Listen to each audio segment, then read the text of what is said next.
நண்பர்களுக்கு என்னுடைய அன்பான பணிவான வணக்கங்கள். என் பெயர் ஜான். நான் ஒரு குடிநோயாளி.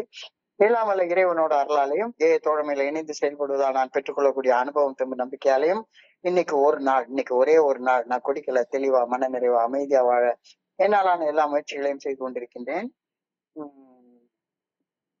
நம்ம கோயம்புத்தூர் ஒருங்கிணைப்பு குழு மனசாட்சியின் தீர்மானத்தின்படி இந்த 24 hours a day 24 மணித்துளிகள் ஒரு நாள் அப்படின்ற புத்தகத்தை ஒவ்வொரு நாளும் ஒவ்வொரு பக்கமாக எடுத்து வாசிச்சு அதோடைய விளக்கத்தை பார்த்து கலந்தாய்வு செய்யலாம் அப்படின்ற தீர்மானத்துல செயல்பட்டு இருக்கிறோம். ஒவ்வொரு நாளும் இரவு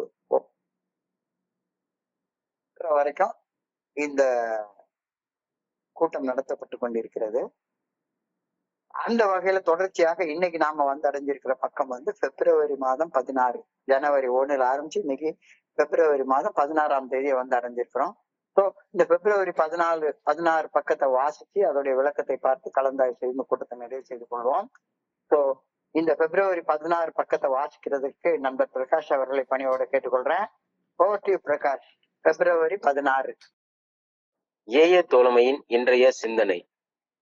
மோசம் செய்யும் முதல் குடி உடலினுள் சென்றபின் மது, சங்கிலி தொடர் போன்ற சிந்தனைகளை மனதினுள் ஆரம்பித்து வைத்து விடுகின்றது. மோசம் செய்யும் முதல் குடியை குடித்த பின் அச்சிந்தனைகள் அதி தீவிரமான மனவெறியாக மாறிவிடுகின்றன. அதன் பின்னர் நினைவிலுக்கும் வரை குடிக்கும் செயல் செய்வதை நிறுத்த முடியவில்லை. நாம் ஒரு மனவெறியை நம்முள் உருவாக்கி நினைவிருக்கும் வரை குடித்தோம். பொதுவாக மக்கள் குடிநோய் குறித்து இரு தவறுகளை செய்கின்றார்கள். முதல் தவறு, அதை உடல் அளவிலான மருத்துவத்தால் குணப்படுத்தி விடலாம் என்று நினைப்பது. இரண்டாம் தவறு, குடிவெறியை மனோதிடத்தால் நீக்கிவிடலாம் என நினைப்பது. பல குடிநோயாளிகள் இந்த இரண்டு வழிகளையும் முயன்று பார்த்து தோற்றுள்ளனர். ஆனால் ஏஏ தோழமையுடன் இணைந்து செயல்படும் நண்பர்களாகிய நாம் குடிநோயின் பாதிப்புகளிலிருந்து மீண்டு வர ஒரு வழியை கண்டுபிடித்துள்ளோம். ஏஏ தோழமை பரிந்துரைக்கும் 12 படிகள் அடங்கிய மீட்படையும் செயல் திட்டத்தை வாழ்க்கையாக வாழ்வதால் என் குடிவெறியை நான் கடந்து வந்து விட்டேனா? இன்றைக்கான தியானம். என்ன நேரிட்டாலும் மனம் கலங்காதிருக்க நான் முயற்சிப்பேன். என் அருகில் இருக்கும் என் சக மனிதர்கள் தங்களது உணர்வுகளின்படி செயல்பட்டாலும் நான் என் உணர்வுகளை என் கட்டுப்பாட்டுக்குள் வைத்திருப்பேன். சங்கடமான தருணங்களில் கூட அமைதியாக இருப்பேன். இன்றைய நாளின் எல்லா அனுபவங்களின் மத்தியிலும் என்னுள் ஆழத்தில் இருந்து வரும் அந்த அமைதியை தொடர்ந்து தக்க வைத்துக் கொண்டிருப்பேன். செயலாற்றும் அவசரத்திலும் கவலையிலும் அந்த ஆழமான அமைதி என்னை சமநிலையில் வைத்திருக்க மிகவும் தேவை. அந்த ஆழமான அமைதியை எல்லா அவசர நாட்களிலும் என்னுடன் எடுத்துச் செல்ல நான் கற்றுக்கொள்ள வேண்டும். இன்றைக்கான பிரார்த்தனை. அமைதியுடன், சலனமில்லாமல் இறையருட் பேராற்றலுடன் தொடர்பு கொள்ள வேண்டுமென நான் ஜெபிக்கின்றேன். பொறுமையுடனும் பணிவுடனும் அமைதியுடனும் நடந்து கொள்ள நான் கற்க வேண்டுமென பிரார்த்திக்கின்றேன். Thank you sir. நன்றி நன்றி நன்றி பிரகாஷ். நண்பர்கள் அனைவருக்கும் மீண்டும் ஒரு முறை என்னுடைய அன்பான பணிவான வணக்கங்களை தெரிவிச்சு கொள்றேன். என் பெயர் ஜான். நான் ஒரு குடிநோயாளி. எல்லாம் வல்ல இறைவனோட அருளாலையும் தோழமையில இணைந்து செயல்படுவதால் நான் பெற்றுக்கொள்ளக்கூடிய அனுபவம் தெம்பு நம்பிக்கையாலையும் இன்னைக்கு ஒரே ஒரு நாள் நான் குடிக்கல, தெளிவா மன நிறைவா அமைதியா வாழ என்னாலான எல்லா முயற்சிகளையும் செய்து கொண்டிருக்கின்றேன். இன்னைக்கு ஒரு யதார்த்தமான ஆனா மிக ஆழமான ஒரு சிந்தனை நமக்கு கொடுக்கப்பட்டிருக்கிறது. நான் எவ்வளவு ஆன்மீக கருத்துக்களை படிச்சாலும் சரி, என்ன வகையாக எத்தனை மீட்டிங் அட்டன் பண்ணாலும் சரி, அடிப்படையில நான் ஒரு சாதாரண மனுஷன், ரொம்ப ரொம்ப சாதாரண மனுஷன். 5 புலன்கள் உள்ள 6வது புலனாகிய மனசு உள்ள, சஞ்சலப்படுற சபலப்படுற ஒரு மனசு உள்ள ஒரு சாதாரண மனுஷன். நான் என்னுடைய தினசரி வாழ்க்கையை வாழ்றப்ப என்னுடைய உணர்வுகள் பெரிய யுக புருஷர்கள் மாதிரி, ஜீசஸ் கிரைஸ்ட் மாதிரி, புத்தர் மாதிரி, திருவள்ளுவர் மாதிரி, திருமூலர் மாதிரி அப்படியே சலனம் இல்லாமலாம் என்னால வாழ முடியாது. அன்றாட வாழ்க்கையை நான் வாழ்றப்ப எனக்கு உணர்வுகள் தடுமாறுது. இது தவிர்க்கவே முடியாதது. இது சகஜமா நடக்கக்கூடியது. நான் ஏதாச்சும் ஒரு ரோட்ல நடந்து போயிட்டு இருக்கிறேன், ரொம்ப அழகாக ஒரு பெண் வந்தா எனக்கு திரும்பி பார்க்க தோணாம இருக்கவே இருக்காது. கோவில்ல சாமி சன்னதியில நின்னுட்டு இருக்கிற நேரத்துல கூட மல்லிப்பூ வாசனை மூக்குல வந்தா அதை நுகர்ற நேரத்துல கண்ணை திறந்து பார்க்கத்தான் தோணுது. கண்ணு திறந்து பார்க்கத்தான் தோணுது. யாராச்சும் ரொம்ப டீக்கா பிராண்டட் ஷர்ட் பேண்ட் போட்டுட்டு டீக்கா இன் பண்ணி ஷூ போட்டுட்டு வந்தா அவங்கள மாதிரி நான் இருக்கணும் அப்படின்னு இயல்பாக ஆசை வருது. இயல்பா ஆசை வருது. இவங்க எல்லாம் என்ன அழகா சாப்பிடுறாங்க. புகாரி ஹோட்டல்ல போய் மட்டன் பிரியாணி சாப்பிட்டாங்கன்னா அந்த மட்டன் பிரியாணியோடைய மனம் வந்து என் மூக்குக்கு வர்ற நேரத்துல நானும் அவங்கள மாதிரி சாப்பிடணும் அப்படின்ற ஆசை வருது. எவ்வளவு பெரிய வீடு வச்சிருக்காங்க, எவ்வளவு பெரிய கார் வச்சிருக்காங்க, சொகுசா இருக்காங்களே, இவங்கள மாதிரியே நானும் இருக்கணும் அப்படிங்கிற ஆசை எனக்குள்ளார என்ன அறியாம வருது. நான் எத்தனை ஆன்மீகத்தை நான் படிச்சாலும் சரி, என்ன பண்ணாலும் சரி, நான் சாதாரண ரொம்ப ரொம்ப சராசரி மனுஷன். ஸோ என்னுடைய 5 புலன்களும் 6வது புலனாகிய மனசும் பொருள்களோட கான்டாக்ட் ஏற்படுறப்ப எனக்குள்ளார மனம் சலனம் படுகிறது. தவிர்க்கவே முடியாதது. என்ன பண்ணினாலும் அந்த சலனம் மனச்சலனம் இருக்குது. என்கிட்ட இல்லாதது இன்னொருத்திட்ட இருக்கிறத நான் பாக்குறப்ப எனக்குள்ளார ஒரு வகையா பொறாம வருது. என்கிட்ட இல்லாத ஒண்ணு, ஆகா இவர் இவ்வளவு நல்லா இருக்கிறாரு, பாக்க எவ்வளவு நல்லா இருக்கிறாரு. இதுதான் இந்த ஹீரோ ஒர்ஷிப் அப்படின்னு சொல்றாங்க. என்கிட்ட இல்லாதது அவங்ககிட்ட இருக்கிறப்ப பாக்குறப்ப எனக்கு ஒரு வகையான பொறாம இருக்கு. என்னை அவன் இடத்துல வச்சு பாக்குறேன். அதே மாதிரி இன்னொருத்திட்ட இல்லாதது என்கிட்ட இருக்கிறத எனக்கு நினைப்பு வர்றப்ப எனக்குள்ளார ஒரு வகையான ஆணவம், அகம்பாவம், இருமாப்பு, தற்பெருமை அது உருவாகுது. நிறைய நேரம் நான் யோசிச்சு பார்ப்பேன். நிறைய நேரம் யோசிச்சு பார்ப்பேன். இந்த மீட்டிங்ல நான் இல்லாம நடக்காது, நான் தான் இந்த மீட்டிங்ல எல்லாத்தையும் நான் பண்றேன் அப்படின்னு சில நேரங்கள்ல நினைப்பு வரும். நினைப்பு வரும். என்கிட்ட இல்லாதது, இவங்க எல்லாம் செய்ய முடியாதது நான் செய்யறேன் அப்படின்ற மாதிரியான ஒரு ஆணவ உணர்வு எனக்குள்ளார வரும். அகங்காரம் வரும். சாதாரண மனுஷனுக்கு வரக்கூடிய உணர்வு இதுதான். வருது வருது. நான் ஆசைப்பட்டதை அடையணும் அப்படின்னு சொல்லி சதா சர்வ காலமும் அதுக்காண்டி உழைக்கிறேன். நான் உழைச்சதுக்கு எனக்கு பலன் கிடைக்காம யாராச்சும் என்னைய கெடுத்து போட்டுருவாங்களோ அப்படின்னு யார் மேலேயோ எனக்கு சந்தேகம் வருது, பயம் வருது. இதெல்லாம் இயல்பா இயற்கையா வருது. என் உழைப்புக்கு ஏற்ற பலனை கிடைக்க விடாம இந்த மனுஷன் தான் தடையாக இருக்கான் அப்படின்னு அவன் மேல கோபம் வருது. யார் மேலேயாச்சும் இயல்பா கோபம் வருது. என்னுடைய தன்னலமும் தன்மனைப்பும் பாதிக்கப்படுதோ அப்படின்னு எனக்கு கோபம் வருது. சில நேரங்கள்ல எல்லாரும் நல்லா இருக்காங்க, நான் மட்டும்தான் இப்படி இருக்கேன் அப்படின்ற மாதிரியான சுய பச்சாதாபம், கழிவிறக்கம் அது வருது. சில நேரங்கள்ல உண்மையிலேயே அடபோடா என்கிட்ட இது என்னது, சதா சர்வகாலமும் பிரார்த்தனை தியானம் இதை பத்தி பேசிக்கிட்டு என்ன இருக்குது, இன்னைக்கு ஒரு நாளைக்கு தூங்கிடுவோம், இன்னைக்கு ஒரு நாளைக்கு எங்கேயாச்சும் போய் உட்கார்ந்து ஏதாச்சும் சினிமா பார்க்க போலாம் அப்படிங்கிற மாதிரியான ஒரு சோம்பேறித்தனம் அது வருது. இது போன்ற உணர்வு தடுமாற்றங்கள் எனக்கு வரலன்னு சொன்னா நான் போய் சொல்றேன்னு அர்த்தம். வந்துகிட்டே தான் இருக்குது. கண்டிப்பா வந்துகிட்டே தான் இருக்குது. திரும்ப திரும்ப திரும்ப திரும்ப வந்துகிட்டே இருக்குது. ஆனா இப்ப ஏஏ ஃபெலோஷிப்ல நான் ரொம்ப காலம் பயணிக்கிறதுனால என் மனசுக்குள்ளார ரத்தத்துல மூளையில பதிஞ்சு போன ஒரு விஷயம் என்னன்னா, நான் ஒரு குடிநோயாளி, நான் ஒரு குடிநோயாளி, நான் ஒரு அடிக்ட். எதை செஞ்சாலும் திரும்ப திரும்ப அதே செயலையே செஞ்சுட்டே இருப்பேன். அதனால நான் மேல இவ்வளவு விவரிச்சு சொன்ன அந்த உணர்வு தடுமாற்றங்களால அந்த தடுமாற்றம் எனக்குள்ளார நேர்கிற போதெல்லாம் அதோட சேர்ந்து குடிக்கணும்ன்ற ஒரு எண்ணம் வந்து நான் போய் குடிச்சிட்டேன் அப்படின்னு சொன்னா எனக்கு என்ன ஆகும்ன்றது நல்ல தெரியுது. நல்ல தெரியுது. நல்ல தெரியுது. குடிக்கணும்ன்ற எண்ணமோ அல்லது ஒரு செயல் அடிமையாக ஒரு அடிக்டாக ஒரு செயலை செய்யணும்ன்ற எண்ணமோ எனக்குள்ளார வந்துட்டா நான் அப்படியே விடாம அதை பத்தியே, அந்த செயல் செய்யறத பத்தியே, குடிக்கிறத பத்தியே சிந்திக்க ஆரம்பிக்கிறேன். எந்த செயலை அடிக்டிவா செய்யணுமோ அந்த செயலை பத்தியே சிந்திக்க ஆரம்பிக்கிறேன். அந்த செயல் செய்யணும்னு எனக்குள்ளார ஆசை ஆசையா வருது. அந்த ஆசையை எப்படி நிறைவேற்றிக்கிறதுன்னு எனக்கு மனசுக்குள்ளாரே ஒரு திட்டம் போடுறேன். ஒரு மனசுக்குள்ளார ஒரு திட்டம் உருவானது உடனே அந்த ஆசை இன்னும் கொஞ்சம் அதிக ஆசையாகி விருப்பமா மாறுது. விருப்பமா மாறுது. மனசுல ஒரு திட்டம் ஃபைனலைஸ் ஆயிட்டா அந்த விருப்பமா மாறின ஆசை அந்த செயலை செய்யணும் அப்படின்னு என்னுடைய மனசு ஏங்க ஆரம்பிக்குது. மனசுக்குள்ளார ஒரு ஏக்கம் உருவாகுது.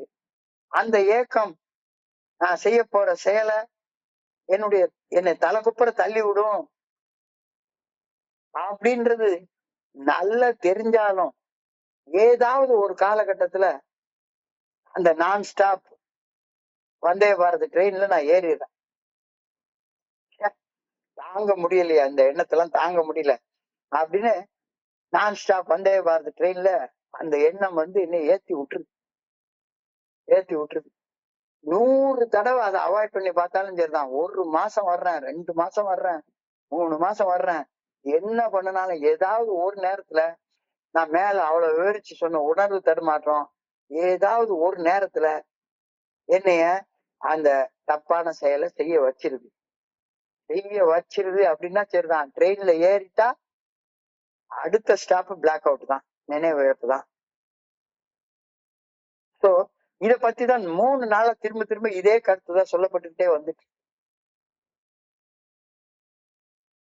செயலை, ஒரு அடிக்டிவான செயலை, குடிக்கிற செயலை நான் செஞ்சிட்டேன்னா அடுத்த ஸ்டாப் அந்த அடிக்டிவ் செயலை செஞ்சதுனால உள்ள விளைவுகளை அனுபவிச்சு நினைவிழக்கிற வரைக்கும் என்ன அறியாம அதையே செஞ்சுக்கிட்டே இருப்பேன்.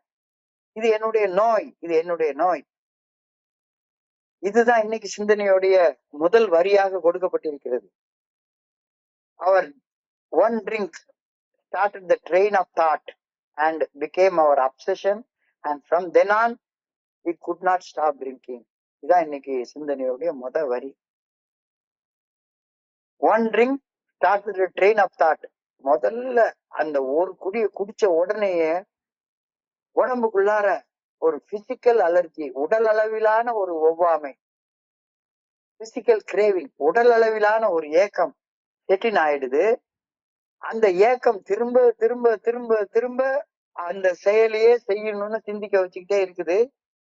அதுக்கப்புறமா என்னால நினைவிழக்கிற வரைக்கும் குடிக்கிறது நிறுத்தவே முடியாது. இதுதான் சைக்காலஜிக்கல் சயின்ஸ்ல, உளவியல் விஞ்ஞானத்துல இந்த நிலைய ஆப்சசிவ் கம்பல்சிவ் டிசார்டர், OCD அப்படின்னு சொல்றாங்க. ஆப்சசிவ் கம்பல்சிவ் டிசார்டர். தமிழ்ல கொஞ்சம் கரடு முரடா இருக்கும். பெரு விருப்ப கட்டாய மனப்பிறழ்வு அப்படின்னு தமிழ்ல அதை சொல்றாங்க. அந்த உளவியல் நோய ஆப்சசிவ் கம்பல்சிவ் டிசார்டரை பெரு விருப்ப, அதாவது அப்சஷன்ங்கிறத பெரு விருப்பம் அப்படின்றாங்க. பெரு விருப்ப அதாவது மன வெறியோட கூடிய ஒரு கட்டாயத்தால செயல்படக்கூடியதால ஏற்படக்கூடிய மனப்பிறழ்வு. தேவையற்ற எண்ணங்களை சிந்திச்சுக்கிட்டே உட்கார்ந்து இருக்கிறது. தேவையற்ற சிந்தனைகளை திருப்ப திருப்ப கட்டாயமான வகையில எழுதிக்கிட்டே இருக்குது.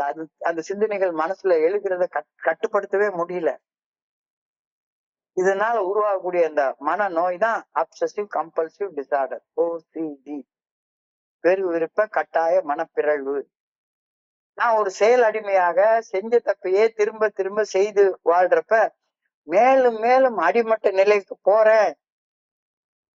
நல்லா தெரியுது,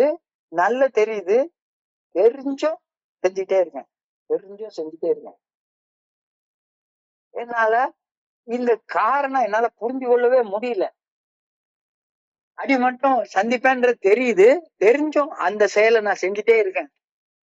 திரும்ப திரும்ப எனக்குள்ளார எழக்கூடிய மன அழுத்தம் என்ன ஏற்கனவே அடிமட்டத்திற்கு கொண்டு சென்ற ஒரு செயலை செய்யறதுக்கு உள்ள இருந்து ஒரு அச்சரிச்சுக்கிட்டே இருக்குது. எவ்வளவு முயற்சித்து பார்த்தாலும் அந்த கட்டாயமான வகையில சிந்திக்கக்கூடிய அந்த அக தூண்டுதலை என் மனசுல இருந்து அப்புறப்படுத்த எனக்கு முடியவே இல்லை. கடல் அலை மாதிரி திரும்ப திரும்ப திரும்ப திரும்ப உள்ளுக்குள்ளார அந்த அப்சசிவ் கம்பல்சிவ் டிசார்டர் இது வந்து ஒரு நோய். இது வந்து ஒரு நோய். எனக்குள்ளார அந்த நோய் இருக்கு. என்ன தெரிஞ்சாலும் சரிதான், கம்ஃபர்டபுளா இல்ல, ரெஸ்ட்லெஸ், இரிட்டபிள், டிஸ்கண்டென்ட் அந்த ஸ்டேட்லயே இருக்கேன். அந்த சிந்தனை வந்துருச்சு அப்படின்னா ஐ பிகம் ரெஸ்ட்லெஸ். குடிக்கல, ஆனா குடிக்கணும்ன்ற சிந்தனை என்னை வேற ஒரு மனுஷனாக்கி, ரெஸ்ட்லெஸ் ஆக்கி, இரிட்டபிள் மனுஷனாக்கி, எப்பவுமே திருப்தி இல்லாத ஒரு மனுஷனா மாத்திருது. என்னால அதை கண்ட்ரோல் பண்ணவே முடியல. இந்த வெறித்தனமான கட்டாயமான எண்ணமும் அதனை தொடர்ந்து நான் செய்ய முற்படக்கூடிய அந்த செயல் அடிமைத்தனமான செயல்களும் குடிக்கிறதும் பகுத்தறிவுக்கு முரணானது அப்படின்றது எனக்கு நல்லா தெரியுது, நல்லா தெரியுது. ஆனாலும் அந்த ரெஸ்ட்லெஸ் ஸ்டேட்ல, அந்த இரிட்டபிள் ஸ்டேட்ல, அந்த டிஸ்கண்டென்ட் ஸ்டேட்ல நான் வாழ்றதுனால அதைத்தான் நோயின்னு சொல்றாங்க, அதைத்தான் நோயின்னு சொல்றாங்க. இது எனக்கு வர்றதுக்கு முன்னால புரிஞ்சு கொள்ளவே முடியல. பகுத்தறிவுக்கு முரணானதுன்னு தெரிஞ்சாலும் நல்லா தெரிஞ்சு அந்த செயலை செய்யறதற்கு தவிர்க்கக்கூடிய மனோதிடம், வில் பவர் என்கிட்ட இல்லவே இல்லை, கொஞ்சம் கூட இல்லை, மருந்து கூட இல்லை, கொஞ்சம் கூட இல்லை. இந்த செயல்பாடு, இந்த அப்சசிவ் கம்பல்சிவ் பிஹேவியர் என்னுடைய வாழ்க்கை தரத்தை கொஞ்சம் கொஞ்சமா குறைச்சி ஒவ்வொரு நாளும் நான் பார்க்காத புது புது அடிமட்டங்களுக்கு என்ன தள்ளிக்கிட்டே இருக்குது. என்னுடைய வாழ்க்கையில என்னுடைய கடமைகளையும் பொறுப்புகளையும் என்ன செய்ய விடாம தடுக்குது. நல்ல தெரியுது. ஆனாலும் என்னால ஒண்ணுமே செய்ய முடியல. ஒரு மணல்ல மாட்டிக்கிட்டவன் அவன் என்ன பண்ணாலும் உள்ள போயிட்டு இருக்கேன்றது தெரியுது. மணல்ல மாட்டிட்டு இருக்கவனுக்கு உள்ள கொஞ்சம் கொஞ்சமா அமிழ்ந்துட்டு இருக்கான்றது தெரியுது. ஆனாலும் அவனால ஒண்ணுமே செய்ய முடியாது. கொஞ்சம் கொஞ்சமா செத்துக்கிட்டு இருக்கான். We developed a mental compulsion to keep drinking until we get drunk. அது என்ன வகையான கட்டாயம் அப்படின்றது மருத்துவர்கள் தான் அது சொல்றாங்க. அது வந்து ஒரு நோய், அப்சசிவ் கம்பல்சிவ் டிசார்டர். ஒவ்வொருத்தருக்கும் ஒரு வகையான கம்பல்சிவ் டிசார்டர்ஸ் இருக்கும்.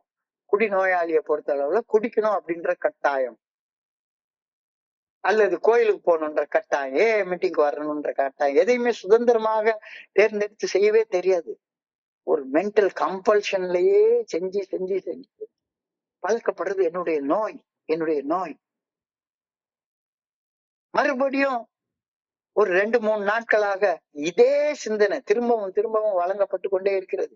ஒரு 3 நாளா மோசம் செய்யக்கூடிய அந்த முதல் குடி என்ன ஒரு வழி பாதை ட்ரெயின்ல ஏத்தி விடுது. அந்த ட்ரெயினுடைய அடுத்த ஸ்டாப் பிளாக் அவுட், நினைவிழப்பு. ஒரு 3 நாளா இதே சிந்தனை திருப்பி கொடுத்துட்டே இருக்காங்க. ஏன்னா இது வந்து ரொம்ப முக்கியமான சிந்தனை அப்படின்ற காரணத்தினால 3வது நாள திரும்பவும் இதே சிந்தனை. ஆனா வெவ்வேறு கோணங்கள்ல இதை கொடுக்குறாங்க. இன்னைக்கு அப்சசிவ் கம்பல்சிவ் டிசார்டர். குடிக்கணும்ன்ற ஒரு கட்டாயம். மோசம் செய்யக்கூடிய முதல் குடி அந்த கட்டாயத்தை ட்ரிகர் பண்ணி விடுது. நான் அந்த ட்ரெயின்ல ஏறிட்டா நினைவிழக்கிற வரைக்கும் குடிச்சுக்கிட்டே இருக்கிறேன். இந்த நோயால பாதிக்கப்பட்ட நான் குடிச்சாலும் சரி, குடிக்கலனாலும் சரி, ஒரு செயல் அடிமையான செயலை செஞ்சாலும் சரி, செய்யலைனாலும் சரி, எனக்குள்ளார சதா சர்வகாலமும் ஒரு ஏக்கத்தோட, ஒரு கவலையோட, ஏதோ ஒண்ணு பறி கொடுத்த மாதிரியே இதே நிலைமையிலே இருந்துட்டே இருக்கேன். உள்ளுக்குள்ளார இருக்கக்கூடிய அந்த சச்சிதானந்த ஆனந்த நிலையினால கொஞ்சம் கூட அனுபவிக்கவே தெரியல. நான் குடிச்சாலும் அப்படிதான் இருக்கேன், குடிக்கலனாலும் அப்படிதான் இருக்கேன். மீட்டிங் வந்தாலும் அப்படிதான் இருக்கேன், வரலனாலும் அப்படிதான் இருக்கேன். கோயிலுக்கு போறப்பே அப்படிதான் இருக்கேன், கோயிலுக்கு புடிச்சிட்டு வந்தப்பே அப்படிதான் இருக்கேன். இது எனக்குள்ளார அந்த நோய் இருக்கு அப்படின்றத புரிஞ்சு கொள்ளாததால ஏற்படக்கூடிய விளைவு அப்படின்னு சொல்றாரு. சதா சர்வ காலமும் ஏதாவது ஒரு ஏமாற்றம், ஏதாவது ஒரு விரக்தி, ஒரு கவலை, ஒரு ஏக்கம், ஒரு புலம்பல். குடிக்காதப்ப அப்படிதான், குடிச்சாலும் அப்படிதான். ஸோ இது எனக்குள்ளார இருக்கக்கூடிய ஒரு மனநோய் அப்படின்றத புரிஞ்சுக்கடா அப்படின்ற கோணத்துல இன்னைக்கு சொல்றாங்க. விளைவு தொடர்ச்சியான மன அழுத்தம். அப்பப்ப என்னடா வாழ்க்கை இது, இந்த வாழ்க்கை வாழ்றதுக்கு ஒரு வழியா கடவுள்கிட்ட போய் சேர்ந்துடலாம் அப்படின்ற சூசைடல் தாட்ஸ், சமுதாயத்துல இருந்து விலகி வாழக்கூடிய ஒரு எண்ணம், ஒற்றுமையாய் வாழ்வதாலே உண்டு நன்மையே, வேற்றுமையை வளர்ப்பதனாலே விளையும் தீமையே, நான் அடுத்தவங்கள இருந்து வேறுபட்டு இருக்கேன் அப்படின்ற அந்த எண்ணமே என்னை ஒரு இடத்துல இருக்கவே விடாது. இந்த குரூப் சரியில்லை, அந்த குரூப் சரியில்லை, போய் நீ இன்னொரு குரூப் ஆரம்பி, இன்னொரு இன்டர் குரூப் ஆரம்பி, இன்னொரு ஜிஎஸ்ஓ ஆரம்பி. இது மாதிரியான தாட்ஸ், அப்சசிவ் கம்பல்சிவ் டிசார்டர். மனசுல நிறைவாக இருக்கிறதுக்கு இங்க வந்திருக்கேன் அப்படின்றதே எனக்கு தெரியல. சதா சர்வ காலமும் ஒரு விரக்தி, ஒரு கவலை, ஒரு ஏமாற்றம், ஒரு ஏக்கம், ஒரு புலம்பல். இதோடைய விளைவு மன அழுத்தம், தொடர்ச்சியான சூசைடல் தாட்ஸ், ஒரு திருப்தி இல்லாத மனநிலை. இதுதான் இன்னைக்கு 3வது வரையில் எழுதியிருக்காரு. We are compelled to perform actions regardless of the logic in doing so. We are compelled to involve in actions. We are compelled to perform actions regardless of the logic in doing so. அது தெரியவே கிடையாது. ஆனாலும் எதுக்குடா meeting வர்றோம், எதுக்குடா கோயிலுக்கு போறோம், எதுக்குடா குடிக்கிறோம், எதுக்கு இந்த செயலை செய்யறோம், அதெல்லாம் தெரியவே தெரியாது. கம்பல்ஷன்ல, ஒரு அப்சசிவ் கம்பல்ஷன்ல செயல்படுறது. இது எனக்குள்ளார இருக்கக்கூடிய ஒரு நோய், அப்படின்னு தெளிவா தெரியுது. அந்த நோய் காரணமா தான் நான் குடிச்சாலும் சந்தோஷமா இல்லை, குடிக்கலனாலும் சந்தோஷமா இல்லை. ஒரு அப்சசிவான செயல், எந்த செயல் செஞ்சாலும் சரிதான். கோயிலுக்கு போனா கூட புலம்பத்தான் செய்வேன். ஐயோ எனக்கு இல்லையே, அது இல்லையே, இது இல்லையே. என்னுடைய உணர்வுகளை தடுமாறி புலம்பிட்டு தான் இருப்பேன். அவனை பாரு நல்லா இருக்கான், இவனை பாரு நல்லா இருக்கான், எனக்குதான் ஒண்ணுமே இல்லை. என்னுடைய கோபம், என்னுடைய பயம், என்னுடைய பொறாமை, என்னுடைய சந்தேகம், என்னுடைய காமங்கள், இதை தவிர வேற எதையுமே கோயிலுக்கு போனா கூட என்னால எக்ஸ்பிரஸ் பண்ண முடியல. மீட்டிங் போனாலும் அதே எக்ஸ்பிரஷன் தான். மீட்டிங் முடிஞ்சு வந்தாலும் அதே வகையான மனநிலை. செய்யக்கூடாதுன்னு மனசாட்சி சொல்லுது, மனசாட்சி உறுத்துது. இந்த செயலை செஞ்சா அடிமட்டத்துக்கு கொண்டு போய் விட்டுருண்டா அப்படின்னு மனசாட்சி தெளிவா எனக்கு ஒரு நல்ல ஒழுங்கான வழிகாட்டுதலை காட்டுது, நல்ல தெரியுது. ஆனாலும் எத்தனை தடவை போராடி பார்த்தாலும் கடைசியில ஒரு நேரம் ஒரு நாக் அவுட் பஞ்ச் விட்டுருது. 1 ரவுண்டு, 2 ரவுண்டு, 3 ரவுண்டு, 4 ரவுண்டு ஓடினாலும் சரிதான். கடைசியில 10வது ரவுண்ட்ல ஒரே அடி கீழே விழுந்துடுறேன். அந்த செயல் செய்யணும் அப்படின்ற கட்டாயம் என்ன ஒரு செயல் அடிமையாக ஒரு பைத்தியக்காரனை போல வாழ வச்சுக்கிட்டே இருக்குது. இதுதான் ஆல்கஹாலிசம், அடிக்ஷன் அப்படின்னு நான் புரிஞ்சு கொள்றேன். அதைத்தான் இன்னைக்கு சிந்தனையிலையும் கொடுத்துருக்குறாங்க. எரிஞ்சு கிணத்துல போய் விழுகிறது, தெளிஞ்சு போய் விழுகிறது, செத்து போன்றது தெரியும், நல்லா தெரியும், ஆனாலும் போய் விழுகிறது. இதுல இருந்து வெளியே வர்றது என்னன்னு நினைச்சா மனுஷனுக்கு 2 வழிதான் உலகத்துல உள்ள மனுஷங்க எல்லாருக்கும் தெரியுது. This obsession can be cured only by physical treatment. நான் நிறைய அப்பா அம்மாக்களை பார்த்திருக்கிறேன், மனைவிமாரை பார்த்திருக்கிறேன். அவங்க என்னதான் சொன்னாலும் சரிதான், ஏஏ மீட்டிங்கை நம்பவே மாட்டாங்க. ஒரு ட்ரீட்மெண்ட் சென்டர்ல கொண்டு போய் போட்டாத்தான் இவன் பொழப்பான், This obsession can be cured only by physical treatment. இந்த மன வெறிய மாத்திரை மட்டும் கொடுத்துதான் சரி பண்ண முடியும் அப்படின்னு நினைக்கிறது. நான் ஒரு நண்பர் என் கூட சேர்ந்து கிட்டத்தட்ட 3 வருடங்கள் குடிக்காம இருந்தாரு. ரொம்ப அழகாக அவருக்கு ஃபாரின்ல ஒரு வேலை கிடைச்சது. 2.5-3 லட்சம் ரூபாய் சம்பளம் வாங்கக்கூடிய வேலை கிடைச்சது. அங்க போய் கடுமையாக உழைச்சாரு. ஒரு 3 வருஷம் டெய்லி என்கிட்ட பேசுவாரு, வைப்பாரு, போவாரு, எல்லாம் நல்லா பண்ணிட்டு இருப்பாரு. ஒரு வீடு வேற மெட்ராஸ்ல வாங்கிட்டாரு. அந்த 3 வருஷத்துல லோன் போட்டு ஒரு வீடை வாங்கிட்டாரு. மனுஷன் வீட்டுடைய கிரக பிரவேசத்துக்கு வரணும் அப்படின்னு நினைக்கிற நேரத்துல தெரியாதனமா பிளைட்ல கொடுத்த அந்த ஒரு கோப்பை மது குடிச்சுக்கிட்டாரு, அந்த ட்ரெயின்ல ஏறிட்டாரு. அவ்வளவுதான். நினைவிழக்கிறது தான் அடுத்த ஸ்டாப்பு. நினைவிழந்து இந்த இடத்துல வந்தாருன்னா ஏர்போர்ட்ல வந்து இறங்கி எங்க போகணும் ஏது போகணும்னு தெரியல அவருக்கு. அடுத்த நாள் கிரக பிரவேசம். மனைவியை பார்த்தா பைத்தியக்காரங்க மாதிரி ஆயிட்டாங்க அவங்க. அவங்களுக்கு அதுக்கப்புறமா எனக்கு போன் பண்ணணும்னு தோணவே இல்லை. எனக்கு போன் பண்ணி ஒண்ணும் முடியாது அப்படின்னு உடனே என்ன பண்ணிட்டாங்க, ஒரு ட்ரீட்மெண்ட் சென்டருக்காரனுக்கு போன் பண்ணிட்டாங்க. அவர் கையில ஒரு ஊசியை தூக்கிட்டு வந்து இவருக்கு போட்டு டப்புன்னு தூக்கி போட்டு ஒரு 6 மாசம் ஒரு ட்ரீட்மெண்ட் சென்டர்ல அடைச்சிட்டாரு. ஸோ அவங்களுடைய மனப்பான்மையில இந்த மனவெறி பிசிக்கல் ட்ரீட்மெண்டால மட்டும்தான் குணப்படுத்த முடியும், மருந்து மாத்திரை கொடுத்தா மட்டும்தான் குணப்படுத்த முடியும் அப்படின்னு அவங்க நம்புறாங்க. நீ உட்கார்ந்து பேசி பேசி இந்த வியாதி எல்லாம் தீர்க்க முடியாதையா அப்படின்னு அவங்க நினைக்கிறாங்க. ஒண்ணு அது. ரெண்டாவது வகை, it can be cured only by will power. என்னுடைய மனோதிடத்தால மட்டும்தான் குணப்படுத்த முடியும். சோ மனோதிடத்தை வளர்த்து கொள்வதற்காக நான் பிக் புக்கை படிக்கணும், ஒர்க் ஷாப்புக்கு போகணும், அங்க போகணும், இங்க போகணும், காலையில சாயங்காலம் வரைக்கும் மீட்டிங் அட்டன் பண்ணி என்னுடைய மனோதிடத்தை வளர்த்து என்னுடைய மனோதிடத்தால மட்டும்தான் இந்த மன வெறி செயலை நான் குணப்படுத்த முடியும் அப்படின்னு நினைக்கிற ரெண்டாவது நினைப்பு. ரெண்டு நினைப்புமே பொழப்பு கெடுக்கிற நினைப்பு. ரெண்டு நினைப்புமே பொழப்பு கொடுக்கும். மாத்திரை கொடுத்து மனவெறியை சரி பண்ணலாம் அப்படின்னு எந்த மருத்துவமும் சொல்லவே இல்லை. மனவெறியை குணப்படுத்தவே முடியாது. மனவெறி அன்பால மட்டும்தான் கட்டுப்பாட்டுக்குள்ளார வரும். மனவெறிய அப்சஷனால பாதிக்கப்பட்ட மனுஷன் அவன் எப்ப குணமாவான்? தன்னை இந்த உலகம் நம்புது, தன்னை இந்த உலகம் அன்பு செய்யுது, ஆதரிக்குது அப்படின்ற அந்த நம்பிக்கை வர்ற நேரத்துல மட்டும்தான் அவனை குணப்படுத்தும், அவன் குணமடைவான். மன வெறி பிடிச்ச மனுஷனுக்கு மருந்து மாத்திரையும் உதவாது, மனோதிடமும் உதவாது. இது இன்னைக்கு கொடுத்திருக்கிற சிந்தனையோடைய கருத்து. மன வெறியிலிருந்து விடுபட்ட அப்புறம்தான் ஒரு மனுஷன் மனோதிடத்தை வளர்த்து கொள்ளவே முடியும்.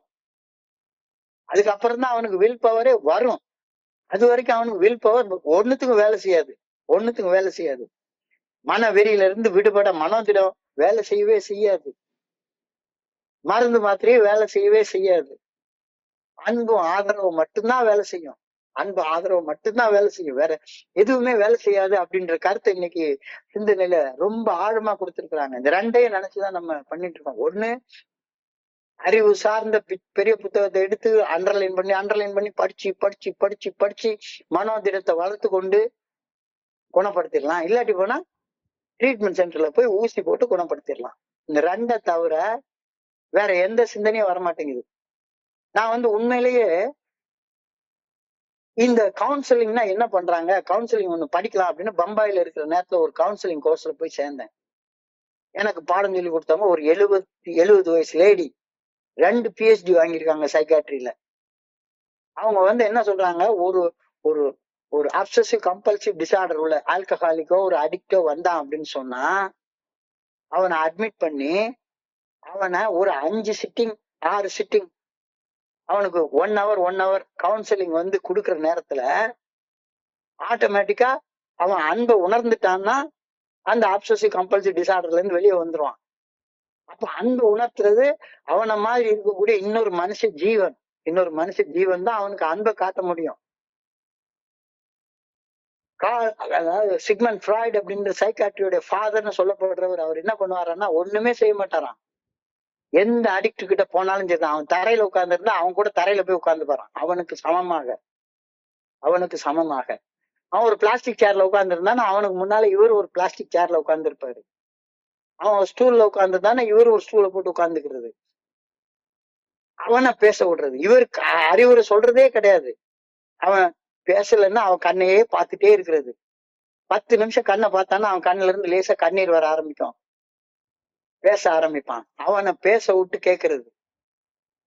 அப்ப அவனை இந்த அன்பை உணர்றதற்கு அவனுக்கு தூக்கம் இருக்காது, ஏகப்பட்ட கனவுகள்லாம் இருக்கும். அதை சரி பண்ணி இந்த 1 hour கவுன்சிலிங்ல உட்கார வைக்கிறதுக்காக கொடுக்கக்கூடிய மருந்துகளை இவங்க மனநோயை குணப்படுத்தக்கூடிய மருந்துகளாக நினைச்சுக்கிறாங்க. மருந்து கொடுத்து ஒரு மண்ணாங்கட்டி ஆகாது. மருந்து கொடுத்தா தூக்கம் தான் வரும்.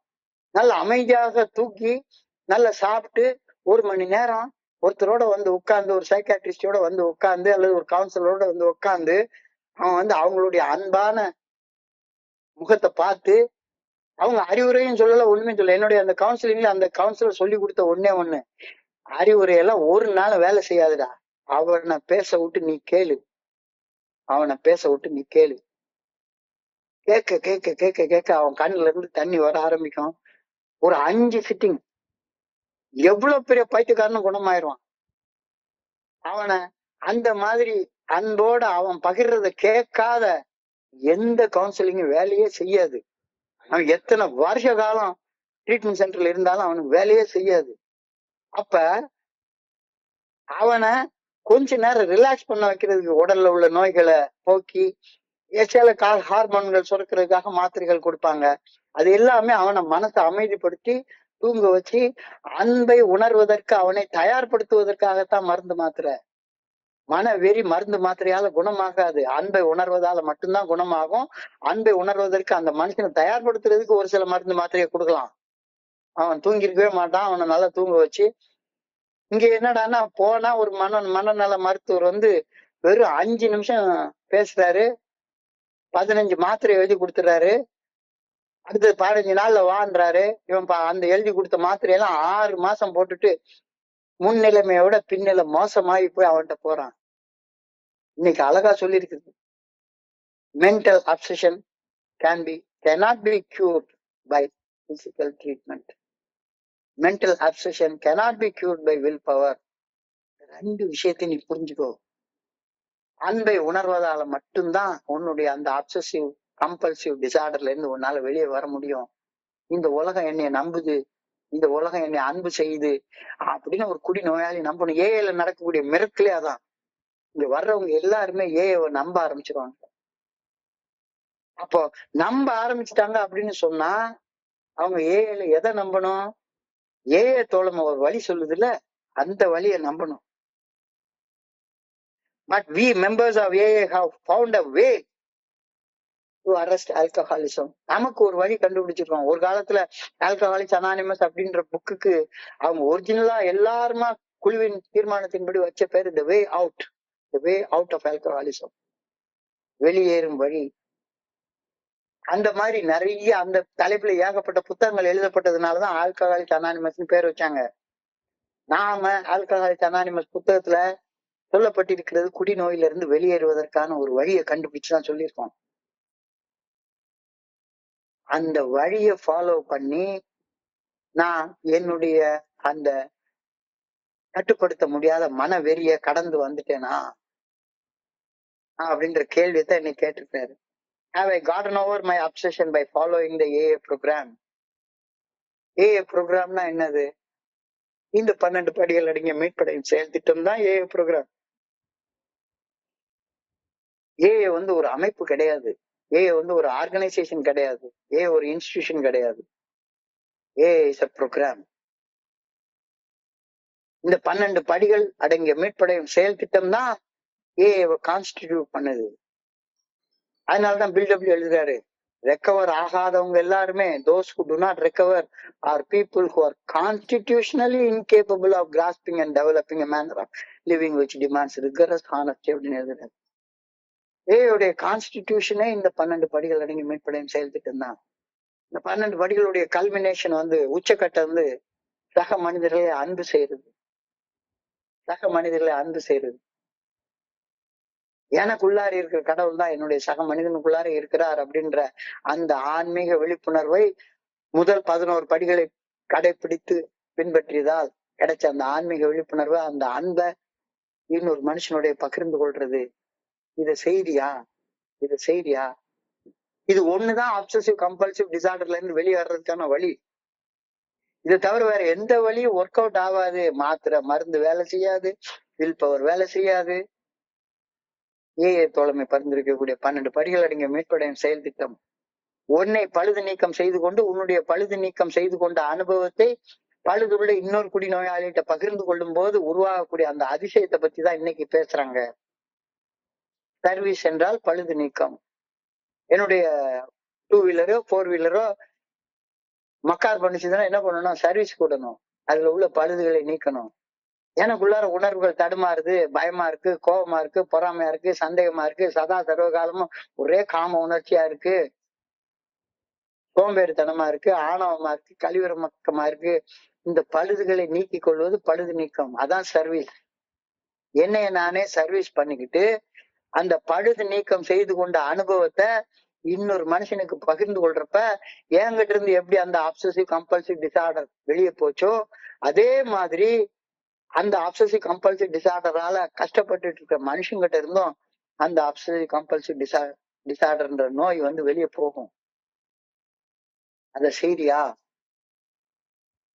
இல்ல இன்னமும் மருந்து மாத்திரை கொடுத்து இது பண்ணிட்டு இருக்கியா?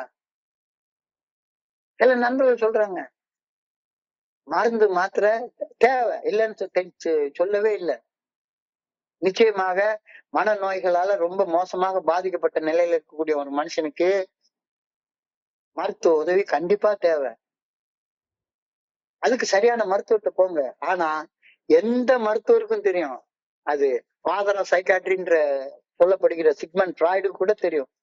அவர் நிறைய இடத்துல எழுதியிருக்கிறார், மருந்து மாத்திரை ஒரு மனுஷனை அன்பை பெற்றுக்கொள்வதற்கு நான் தயார் நிலைக்கு கொண்டு வருமே ஒழிஞ்சு அன்பை மருந்து மாத்திரையெல்லாம் கொடுக்காது. அன்பு வந்து ஆன்மீகத்தால மட்டும்தான் உனக்கு கிடைக்கும். அதை தொடர்ந்து இன்னைக்கான மெடிடேஷன் கொடுத்திருக்காங்க. I try to be unruffled no matter what happens.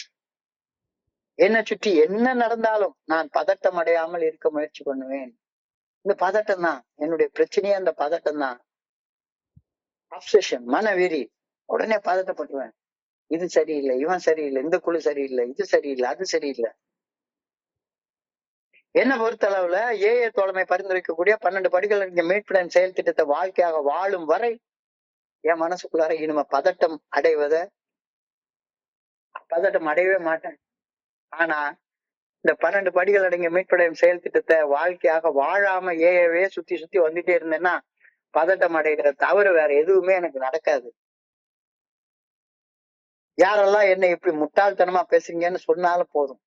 என்னையா இப்படி முட்டாள்தனமா பேசுறா போதும், ஒரு சின்ன வார்த்தை என்னைய பதட்டம் அடைய வச்சிடும். இடியட்னு ஒரு ஆள் என்கிட்ட சொல்லிட்டான்னா போதும், உடனே நான் பதட்டம் ஆயிடுவேன். என்ன இடியட்னு சொன்னவருக்கு நான் ஒரு இடியட்னு நிரூபிச்சு காட்டுற வரைக்கும் நான் அடங்க மாட்டேன். அவன் என்ன இடியட்னு சும்மா ஒரு வார்த்தையில தான் சொன்னான். ஆனா நான் அந்த ஒரு வார்த்தையை வச்சுக்கிட்டு ஒரு வாரம் முட்டாள்தனமான செயல் செஞ்சு என்னைய ஒரு இடியட்னு நிரூபிக்கிற வரைக்கும் நான் தூங்கவே மாட்டேன். இது என்னுடைய பிரச்சனை. யாராச்சும் என்னைய வேற ஏதாச்சும் கெட்ட வார்த்தையில திட்டானா போதும், அவ்வளவுதான். உடனே பதட்டமாகி உணர்வுகள் தடுமாறி போய் குடிச்சு டீ கடையில உட்கார்ந்து புறம் பேசி வேவு பார்த்து சந்தேகப்பட்டு நான் ஒரு முட்டா பையன் நிரூபிக்கிற வரைக்கும் அடங்கவே மாட்டேன். My life had become unmanageable due to my obsessive compulsive disorder. என்னால கட்டுப்படுத்த முடியல.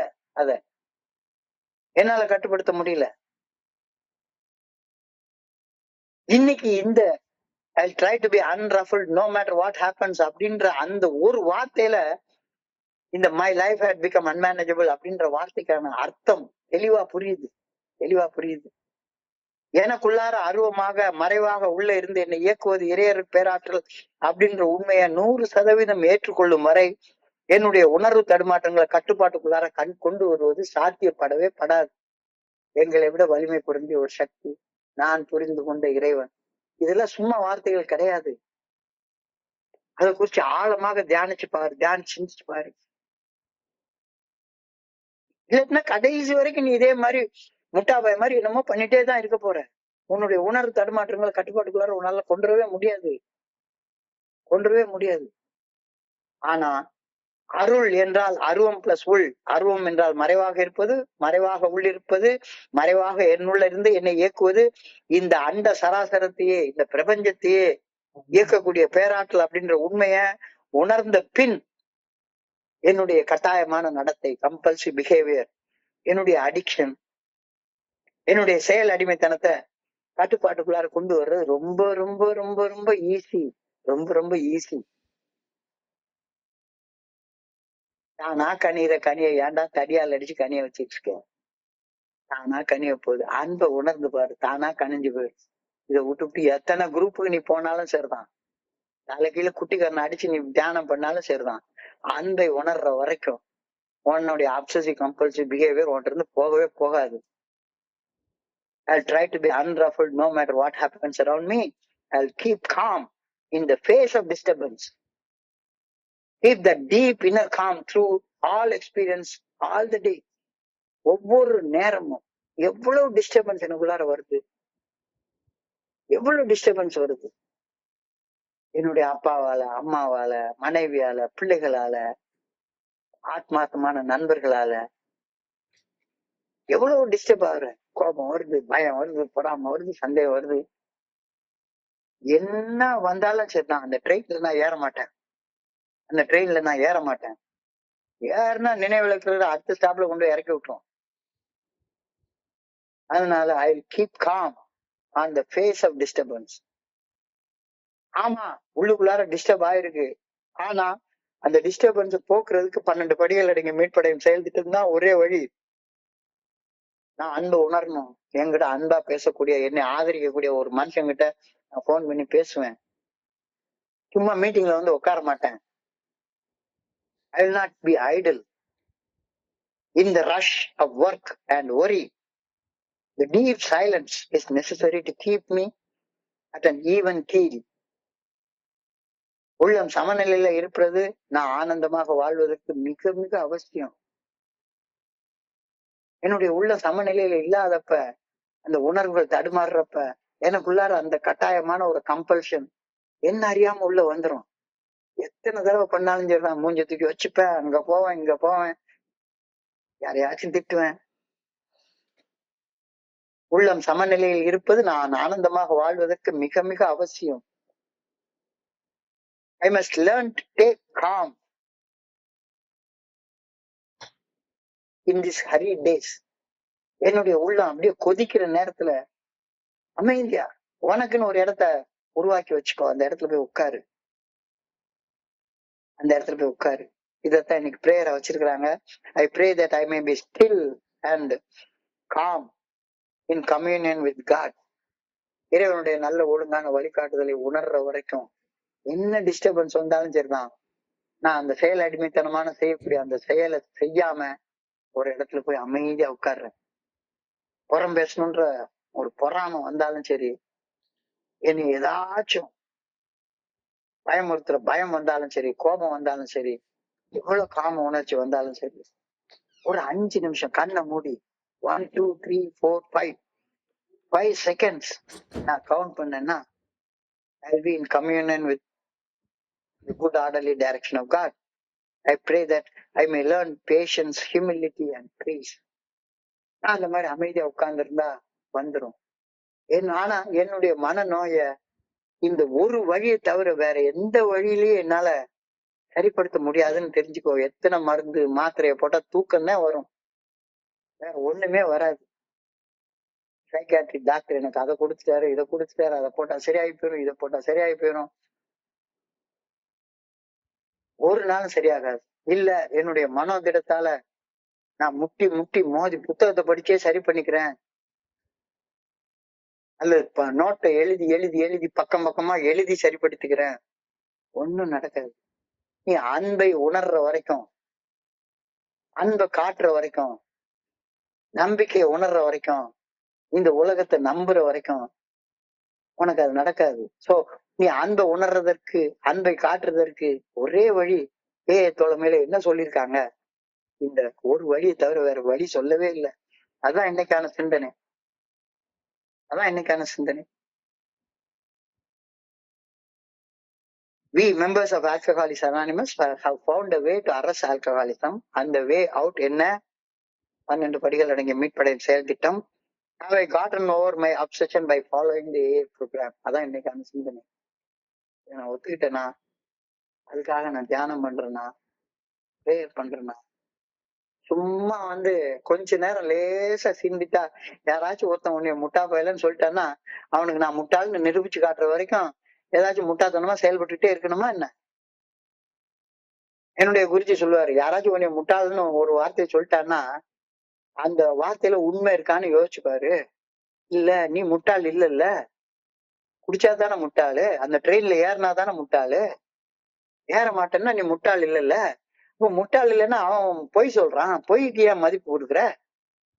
சரி, முட்டாள்தனமா ஏதாவது ஒரு செயல் செஞ்சுட்டான், என்னைய முட்டாள்னு சொல்லியிருக்கான். அப்ப அவன் உண்மை சொல்றான். உண்மை சொன்னான்னா முட்டாளா இருக்காத. ஆக மொத்தம் அவன் சொல்ற வார்த்தையால நீ வந்து டிஸ்டர்ப் ஆகுறதுக்கு என்ன காரணம் இருக்கு? அவன் பொய் சொன்னான்னா அதை கடந்து போயிரு. உண்மை சொன்னான்னா உடனே நீ மாத்திக்கோ. இவ்வளவுதானே. இதுக்காக வந்து உள்ளுக்குள்ளார உணர்வுகள் தடுமாறி அந்த அப்சஷனை மறுபடியும் கொண்டாந்து தப்பு தப்பா எதையாவது செஞ்சு மறுபடியும் போய் நினைவிழப்பு அப்படின்னு அடுத்த ஸ்டேஷன்ல போய் இறங்குறது உனக்கு தேவையாடா அப்படின்னு கேள்வி நீ கேக்குறாங்க. ரொம்ப ஆழமாக சிந்திக்க வேண்டிய ஒரு கேள்வி. மிக ஆழமான அற்புதமான சிந்தனை. இந்த சிந்தனையை படிக்கிறப்ப என் மனதை கடந்த சிந்தனைகளை உங்களோட பகிர்ந்து கொள்ள இந்த நல்ல வாய்ப்பு உருவாக்கி கொடுத்த இந்த குழுவிற்கு என்னுடைய மிக பணிவான நன்றிகளை தெரிவித்துக் கொள்றேன். பொறுமையாக கேட்ட ஒவ்வொரு நண்பருக்கும் என்னுடைய பணிவான நன்றிகள். இந்த இரவு பொழுது நண்பர்களுக்கு இனிமையான இரவாக அமைய இறைவனை நான் பணிவோட வேண்டிக் கொள்கின்றேன்.